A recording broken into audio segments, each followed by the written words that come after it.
Hello all, welcome back to my channel Hershey's creations. Today's recipe రాగి ఉప్మా అండి. రాగి పిండితో ఉప్మా చాలా బాగుంటుంది. టేస్ట్ బొంబాయి రవ్వ కంటే కూడా రాగి ఉప్మా చాలా బాగుంటుంది. నేను ఫస్ట్ టైం విని రాగి పిండితో చేస్తే బాగుంటుంది, అసలు బాగోదేమో అనుకున్నా, కానీ ట్రై చేసా, చాలా బాగుంది టేస్ట్. అందుకే మీకు కూడా చూపిస్తున్న రెసిపీ తప్పకుండా ట్రై చేయండి ఈ రెసిపీని ఒకసారి. దానికి మనం ప్రాసెస్లోకి వెళ్ళిపోదాం. ఫస్ట్ బాండ్లీ పెట్టేసుకుని ఒక 3 టేబుల్ స్పూన్ ఆయిల్ వేసుకోండి. వేసేసుకుని గ్రౌండ్ నట్స్ వేసేసేయండి. పల్లీలు ఒక 2 టేబుల్ స్పూన్. ఆయిల్ అనేది కొంచెం ఎక్కువ ఉంటేనే బెటర్, బాగుంటుంది టేస్ట్ అనేది.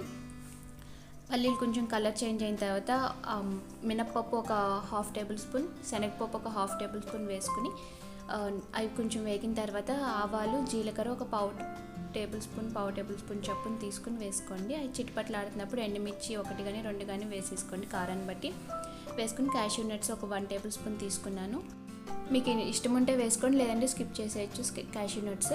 నెక్స్ట్ కరివేపాకు కొంచెం వేయండి. ఆనియన్స్ సన్నగా కట్ చేసి వేసేసి 2 పచ్చిమిర్చి వేసుకోండి. అవి కొంచెం సాఫ్ట్గా అయిన తర్వాత ఆనియన్స్, నేను క్యారెట్, క్యాప్సికమ్ వేస్తున్నాను. మీ దగ్గర బీన్స్ కూడా ఉంటే బీన్స్ కూడా వేసుకోవచ్చు. వెజిటేబుల్స్ ఉన్న దాన్ని బట్టి వేసుకోండి. మీకు ఒకవేళ వెజిటేబుల్స్ ఇష్టం లేకపోతే అవి స్కిప్ చేసేయచ్చు, వేయాలని కంపల్సరీ లేదు. కానీ వెజ్జీస్తో తింటే మంచిది కాబట్టి వెజిటేబుల్స్ వేసుకుంటేనే బెటర్. అవి కొంచెం మూత పెట్టేసి 2 మినిట్స్ మగ్గించుకోండి.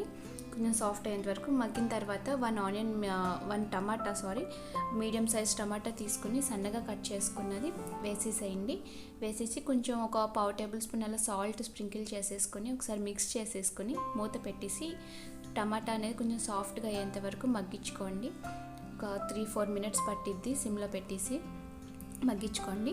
మన ఛానల్లో ఇంకా చాలా రెసిపీస్ ఉంటాయి, ఒకసారి చెక్అవుట్ చేయండి. నచ్చితే కనుక సబ్స్క్రైబ్ చేసుకోండి ఛానల్ని. ఇలా టమాటా అంతా మగ్గిపోయిన తర్వాత ఒక 1/2 కప్ బొంబాయి రవ్వ తీసుకోండి.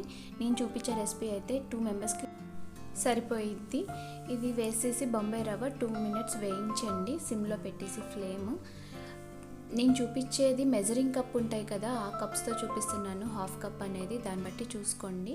నెక్స్ట్ అది వేగిపోయిన తర్వాత 2 మినిట్స్ తర్వాత రాగి పిండి వేసేసేయండి. 1/2 కప్, 2 ఈక్వల్గానే తీసుకోవాలి.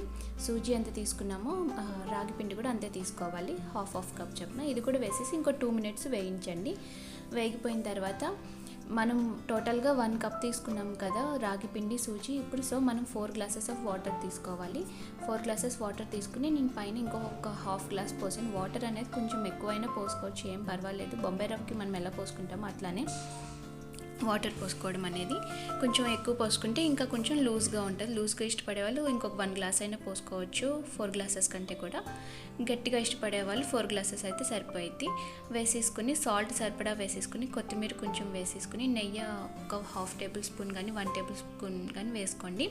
వేసేసుకుని ఒకసారి బాగా మిక్స్ చేసేసుకుని సాల్ట్ సరిపోయిందో లేదో ఒకసారి చెక్ చేసేసుకుని మూత పెట్టేసుకుని సిమ్లో పెట్టేసి ఒక 5 మినిట్స్ మగ్గిచ్చి స్టవ్ ఆఫ్ చేశారంటే పర్ఫెక్ట్గా కుక్ అయిపోయిద్ది. మనము వాటర్ పోసేటప్పుడు మాత్రం మిక్స్ చేసేసుకుంటా వెంటనే పోసేసుకోవాలి, లేదంటే ఉండలు కట్టేస్తుంది. బొంబాయి రవ్వ రాగి పిండి ఉంటుంది కాబట్టి. సో వాటర్ పోసేసాక బాగా మిక్స్ చేసుకోండి గుర్తుపెట్టుకొని. అంతే, మనకి అయిపోయింది. చాలా సింపుల్గా క్విక్గానే అయిపోయింది. బొంబాయి రవ్వ ఉప్మా ఎలా అయిపోయిద్దో క్విక్గా అలానే అయిపోయింది. టేస్ట్ వైజ్ అయితే బొంబాయి రవ్వ కంటే కూడా ఇదే చాలా బాగుంటుంది.